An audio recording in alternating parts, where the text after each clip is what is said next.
is only developed by hours and hours and hours of being on your craft.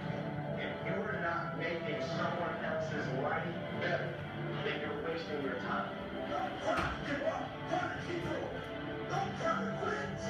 You already been paid. You already hurt. Get a reward from it. Now, if you know what your work, you go and get what your work. But you gotta be willing to take the hits and not point the finger saying you ain't really want to be because of him or her or anybody. Cowards do that, and that ain't you. You're better than that. Because every day is a new day. Every moment is a new moment. So now you got to go out and show them how to be a preacher. Now, I'm gonna show you how great I am.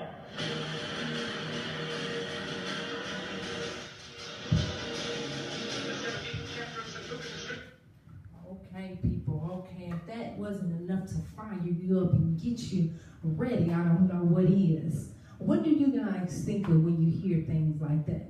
When he say things like, you don't want success, not better than you want to party, better than you want to sleep, what do you think of?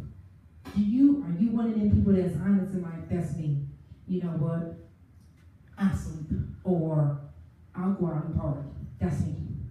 Are you honest enough with yourself to admit where you are? That's a rhetorical question, but which message really touched you? Because I know if you're here, that somewhere in what he said touched you. He said, how bad do you want it? You don't want success. You want to act like you want success. You want to say you want success because that's the cool thing to say. But if you do, ask yourself this. What am I doing to ensure success? What steps am I taking? What do I do every day to ensure success? What am I doing?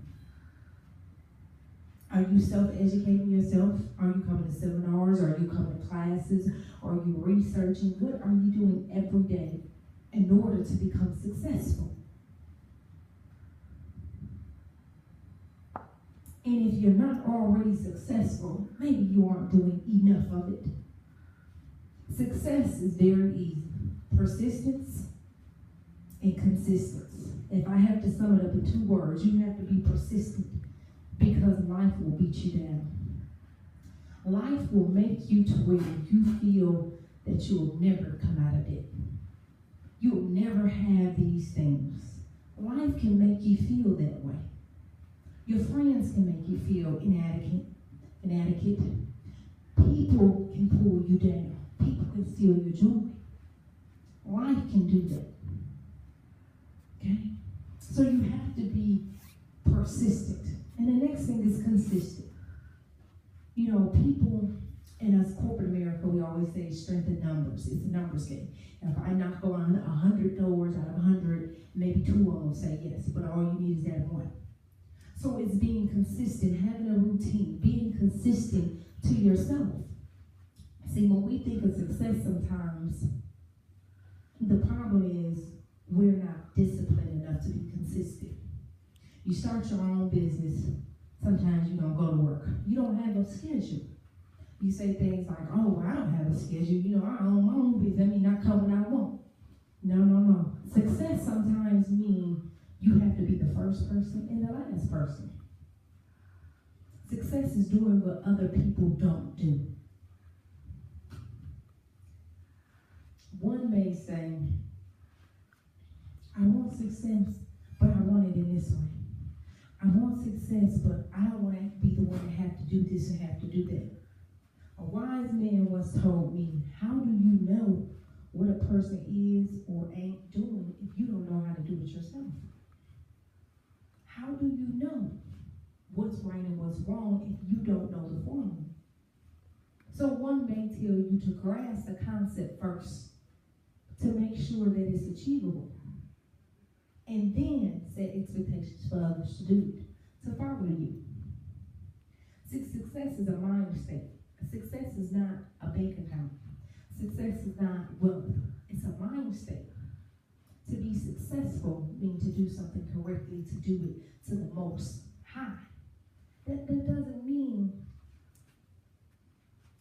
that sometimes the income be doing something very well. You could be the best at what you do, and you're not rich, but you're successful in it. So it is a difference between being successful, being wealthy, and being rich. You know, and sometimes when you're saying what you want, you have to be a little more detailed and precise as to what you're really asking for. I like to call it realistic goals. See, when you're younger, people teach you to set goals. And you say, oh, I want to accomplish this, I want to do this, I want to do this. And they tell you, well, write down steps to accomplish this. You write down these things. Sometimes you can write down a goal, you can write down the steps to accomplish it, and it still is not obtainable to you because it wasn't a realistic goal. So I'm going to challenge us to dig deeper, to actually write realistic things. I have a handout that they'll pass out. It's measurable, realistic, just goals that I want you guys to ponder on and really think about it. If you're going to tell me, example, I want to be a lawyer.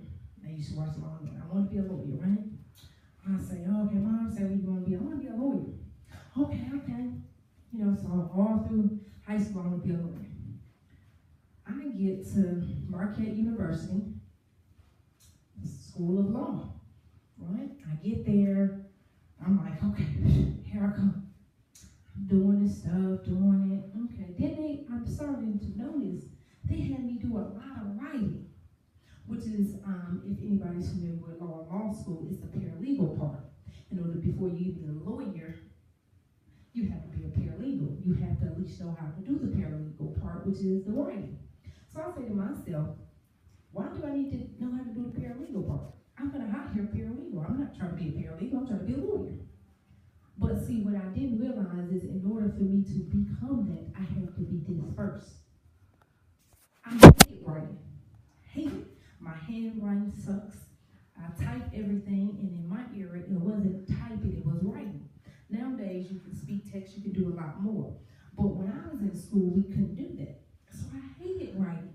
When I say I hate it with a passion. If anybody has took law, you know there's a lot of terminology.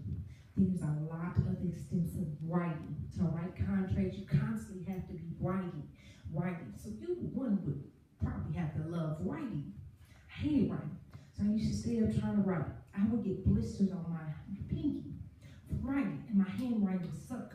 So always the teacher would be like, what's this say? What's this say? Go redo it. Your handwriting sloppy. Go do this. So much that it irritated me till I changed my major. I said, you know what, let me go for business management because this is not going to work. So my dreams of becoming a lawyer was over. Like, oh, well, I'm never going to get there because I can't pass this part. See, that was an example of an unrealistic goal because nobody told me in order to become this, I had to do these things. So when I was saying, hey, I want to be a lawyer, and my parents knew I didn't like writing and my handwriting sucked, that's probably when they should have sat me down and said, well, babe, in order to be a lawyer, you have to do this. Another example, my sister-in-law is an RN for the CAD Medical. She's a supervisor. So I said, you know what? I'm going to go for nursing. I'm going to be a nurse. You know, she give me a job, I'm going to be a nurse. So I registered, paid the little stuff, and I got in there, did the paperwork part of it's fine. You know, the actual writing was fine. I did that for a little while. Then I got to the part where you have clinics. And so all that blood in my head got weak. I got dizzy, lightheaded, and I realized I didn't have the stomach for blood. I did not have the stomach to do that. So of course I switched, like, you know what? I can't do that because I don't have the stomach for that. See, now that was another example of an unrealistic goal that I wasn't measuring down when I thought about what I wanted to do. So that was an example of an unrealistic goal. Now, what did these things do? They did something that I couldn't do back. They did time. They wasted time. Now, think about things that you wanted to do or things that you went to school for, things that you started that you didn't finish. Think about that time and effort you spent doing that. And that's the one thing you can't get back. You can get back money, but you cannot get back that hard-earned blood, sweat, and tears and time and effort that you spent today. So that's what I'm going to teach you. mind state. See, a rich person and a poor person. A poor person go, hey, well, if it's not costing me now, I'll go. And they try to trade their time for money. A rich person would do the money before the time because they can't get back the time, they can get back the money. That's when the concept comes from rich people saying, I would rather pay somebody than to actually do it because the time that I'm wasting is not more beneficial to me than the money I'm spending. See, now there are two different mindsets. Some of you guys here are like me. You know, sometimes it's take trial and error. You think you want to do things and then you get in there and you realize, hey, I don't like that. But you know where that comes from? That comes from lack of research, lack of being precise. That comes from setting a big goal. Hey, I want to do this. But you're not actually detailed researching what it takes to do that, to see, is that really what I want? You go to goal, but you don't go to measurable, and you don't go to realistic. So it's not a realistic goal that you're setting, and in instance, you're wasting your time. That's a poor person's mindset. Okay, so these are things we need to develop, and things that I'm going to teach you how to develop.